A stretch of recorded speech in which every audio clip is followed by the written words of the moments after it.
នីតិសុខភាពវិធីកាត់បន្ថយអារម្មណ៍ការហប់បារម្ភនៅពេលព្រឹកការថប់អារម្មណ៍ពេលព្រឹកជាទូទៅកើតមានលើមនុស្សជាច្រើនអ្នក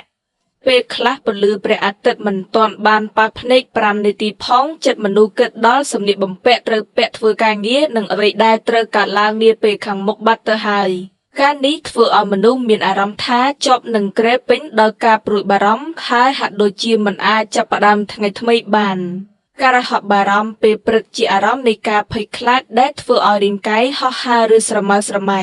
ការហប់បារម្ភច្រើនក៏មានភ្លាមបន្ទាប់ភ្ញាក់ពីដំណេកតាក់ទងនឹងរុយមួយដែលបានគិតមិនដំណេកហើយបន្ទាប់មកពេលភ្ញាក់ពីដំណេកក៏នៅតែគិតពីវា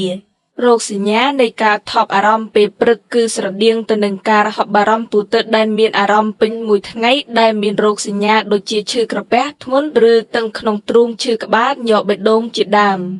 នេះបើយោងតាមការបង្ហាញពីគេហទំព័រ Clinic Cleveland ការដោះស្រាយការថប់អារម្មណ៍ពេលព្រឹកអាចជាការពិបាកបណ្ឌិតប៉ុន្តែវាអាចចាប់ផ្ដើមដោះស្រាយដោយការបង្ការនៅពេលយប់ជាមុនវិធីមួយចំនួនដែលអាចការពារនិងបំបត្តិការថប់អារម្មណ៍ពេលព្រឹកមានមួយក្បៀបបន្ថែមវិធីស្មុគស្មាញទៅក្នុងទម្លាប់ពេលចូលគេង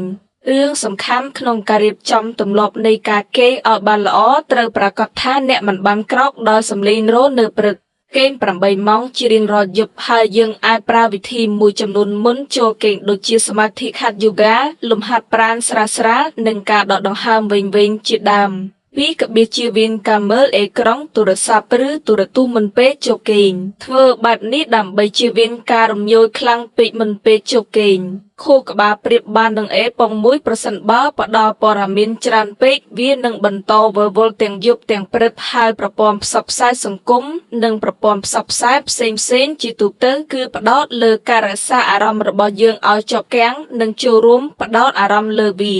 ព្រៃក្បៀសកាត់បន្ថយជាតិកាហ្វេអ៊ីនជាការល្អក្នុងការមិនទទួលទានជាតិកាហ្វេអ៊ីនយ៉ាងហោចណាស់3ម៉ោងមុនចូលគេងប្រសិនបើអ្នកជួបប្រទះការហប់បារម្ភច្រើនអ្នកគួរប្តូរទៅភេសជ្ជៈដែលមានជាតិកាហ្វេអ៊ីនស្រាលជាងមុន4ក្បៀសទម្លាប់គិតវិជ្ជមាននៅពេលព្រឹក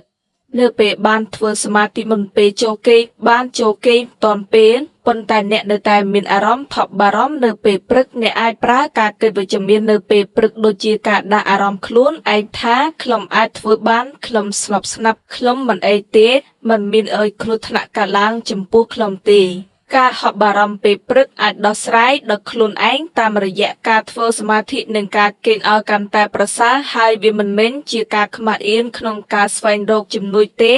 ប្រសិនបើអ្នកមានអារម្មណ៍ថាវាប៉ះពាល់ដល់សុខភាពអ្នកត្រូវពិគ្រោះជាមួយអ្នកផ្ដល់សេវាថែទាំសុខភាពឬវេជ្ជបណ្ឌិតដើម្បីស្វែងយល់បន្ថែមនិងដោះស្រាយបញ្ហានេះ